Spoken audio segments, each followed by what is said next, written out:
आपको लगता है कि आपने बहुत ही वीर का काम किया, बहुत ही मर्द वाला काम किया है, तो ये नामर्दी है। किसी ऐसे निहत्थे पे वार करना, अगर आपके अंदर सही में अगर आपके अंदर मर्दानगी है तो एक कॉल मुझे कर ले और एक बार देख लिया जाए कौन कितना मर्द है। एक निहत्थे परिवार के जीवन यापन चलाने वाले बच्चे को आप लोगों ने जाकर गोली मारी बिना बताए। अगर मर्द के बच्चे अगर अभी आप में खून है अभी, तो मैं यहाँ से कहता हूँ एक कॉल करे या मुझे मैं टारगेट करता और फाइट करके दिखाएं तो मैं बताऊँगा क्या होती है। रखिए काम।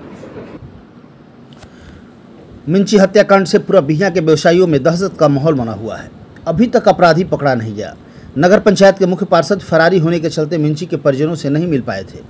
मुख्य पार्षद सचिन गुप्ता ने कहा कि एक केस खुल जाने के चलते हम फरारी चल रहे थे, लेकिन जैसे ही बेल मिला हम सबसे पहले मिंची के परिजनों से मिलने का काम किए।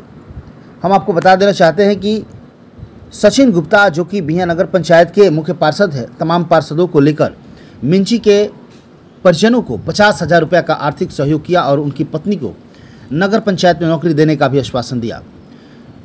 सचिन गुप्ता ने कहा कि बहुत दुख हुआ इस तरह की घटना को सुनकर।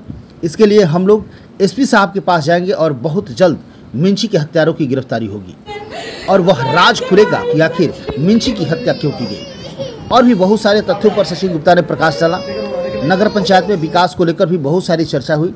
आइए सुनते हैं सचिन गुप्ता ने क्या कहा। और बिहियां व्यवसायी एक हैं, हम बिहियां वाले एक हैं, ये मैसेज हमने दिया और अब सभी को दिया हमने। और आगे भी हम उसके इन हत्याकांड में जहाँ तक होगा हम साथ देंगे उस परिवार का। और अपराधियों के लिए मैंने चैलेंज भी दिया कि अगर आप बचने वाले हैं नहीं, अगर आपको लगता है कि आपने बहुत ही वीर का काम किया, बहुत ही मर्द वाला काम किया है, तो ये नामर्दी है। किसी ऐसे निहत्थे पे वार करना, अगर आपके अंदर सही में अगर आपके अंदर मर्दानगी है तो एक कॉल मुझे कर ले और एक बार देख लिया जाए कौन कितना मर्द है। एक निहत्थे परिवार के जीवन यापन चलाने वाले बच्चे को आप लोगों ने जाकर गोली मारी बिना बताए। अगर मर्द के बच्चे अगर अभी आप में खून है अभी, तो मैं यहाँ से कहता हूँ एक कॉल करे या मुझे मैं टारगेट करता और फाइट करके दिखाएं तो मैं बताऊँगा क्या होती है गोली चलाना। अच्छा, चर्चा का विषय बना हुआ था उधर की सीसीटीवी फुटेज में भी उस तरह का कोई रिकॉर्ड नहीं आ पाया है। सीसीटीवी फुटेज, सीसीटीवी कैमरा खराब है कि क्या है, क्या कहें आप? मैं बताऊँ अशोक जी, पहले बताइए, आप तो सालों से मेरे मित्र भी रह चुके हैं और आपकी उम्र हमारी उम्र लगभग है। क्या पहले जहाँ पे सीसीटीवी कैमरा नहीं थे, क्या वहाँ हत्या को भेज नहीं होता था? ये पहला ठीक है। सेकंड ये कि वहाँ हमारा कैमरा खराब नहीं था। जिसने भी कहा वो बरगला रहे हैं पब्लिक को। मैंने ऑलरेडी वहाँ प्रोड्यूस कर दिया कैमरे का, वो फुटेज भी दे दिया जिसमें एक बाइक आती है, बाइक में लाइट का वो चेहरा नजर नहीं आ रहा है। लेकिन अगर इससे पहले भी अगर कोई मुद्दा उठता है तो मैं अब सबसे आग्रह करता हूँ, अपने बिहियां की जनता से, पुलिस वालों से, सबसे कहता हूँ, क्या जहाँ कैमरे नहीं है वहाँ क्या हत्या का उद्भेदन नहीं हुआ है? क्या पुलिस ने काम नहीं किया? क्या सर्विलांस काम नहीं करती? क्या वहाँ पे साइबर सेल काम नहीं करता? सब करता है। तो ये बहुत बड़ा मुद्दा नहीं है कि अगर कैमरा किसी कारण बस, बट हमने कहा है कोई कारण नहीं, कैमरा हमारा ऑन है। मैंने आपको सामने भी दे दिया, वीडियो दे दिया मैं लाइव आके। तो ये जनता के बीच ऐसे लोग हैं जो बरगला रहे हैं। अब वहाँ एक किसी की मौत हुई, आप कोई कैमरा के पीछे भाग रहा है, कोई कहता है थाना पर भी हटाओ, कोई कहता है कि एसपी को बुलाओ। अरे ये क्या है? थाना प्रभारी को हटना एक दिन का काम होता है? अच्छा, अभी तक मैं देखिए फुटेज हमारे पास है, आपको मैं दिखा दूँ। देखिए ऑलरेडी फुटेज हमारा खून का यहाँ सब कुछ दिख रहा है, सारा कैमरा ऑन है, ये देखिए कहाँ कैमरा। अच्छा, ये बताइए, अपराधी अभी तक पकड़े नहीं गए, आपने इसके लिए कहीं आवाज़ उठाया, किससे बात की? मैं आवाज़, देखिए मैं तो पहली बात कि मैं बता दूं सबके लिए कि मैं मुख्य पार्षद हूँ, मैं भी एक हिस्सा हूँ सरकार का और मैं एक तंत्र का। ठीक है, आपको बताना चाहेंगे मुख्य पार्षद महोदय, आप मुख्य पार्षद हैं और कहीं ना कहीं पूरे नगर पंचायत के तमाम आम जनता के आप प्रतिनिधित्व कर रहे हैं। ये तमाम लोगों के साथ कोई भी घटना घटती है तो इसकी तमाम जवाबदेही और जिम्मेदारी आपकी है। तो कहीं ना कहीं आपका ये फर्ज बनता है कि उसके लिए आप कैसे उसको न्याय दिलाएं। जिम्मेदारी हमारी हो गई, हत्या हो गई, लेकिन जहाँ तक है शासन और लॉ एंड ऑर्डर, वो हमारे अगर हमारे हाथ में होता या हमारे साथ होता बिल्कुल हम लोग उसकी जिम्मेदारी लेते।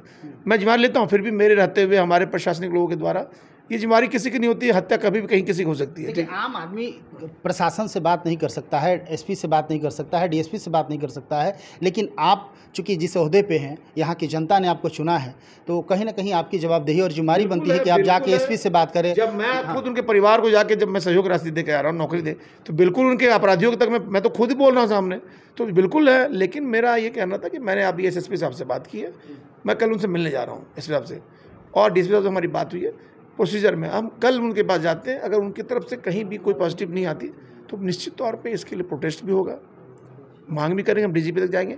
लेकिन किसी भी कानून धारा संगत में ही आगे हम प्रक्रिया करेंगे। कोई भी तरह का प्रोटेस्ट मेरा ऐसा नहीं होगा कि आपको रोड जाम करना है, ऐसा कुछ नहीं। मैं जब भी करूँगा अपने कानून के दायरे में करूँगा, क्योंकि मैं शपथ भी लिया है कानून के हिसाब से। लेकिन मैं अपराधियों को पहुँचने के लिए पूरी जोर शोर अपनी जितनी भी हमारे नगर पंचायत के पार्षद हैं, मैं हूँ, सब मिलकर इसके खिलाफ आवाज़ उठाएंगे और निश्चित तौर पे हमारे परम पूज्य अशोक बाबा के जौन चैनल बा समृद्धि न्यूज, और इस चैनल के जरिए हमके जे भी देख रहा बा, माई बहन, चाचा चाची, आजी बाबा, सबके हम पैर छू के प्रणाम करतनी। और समृद्धि न्यूज चैनल के आप लोग सपोर्ट करी जा, आपन दुलार दही जा, आपन प्यार दही जा, काहे कि ये बाबा जौन बाड़े हमेशा सच के सामना करेले और सच के साथ देले। तो हमारी रिक्वेस्ट बा कि आप लोग इस चैनल के अपन ढेर सारा प्यार दही जा। जय श्री राम।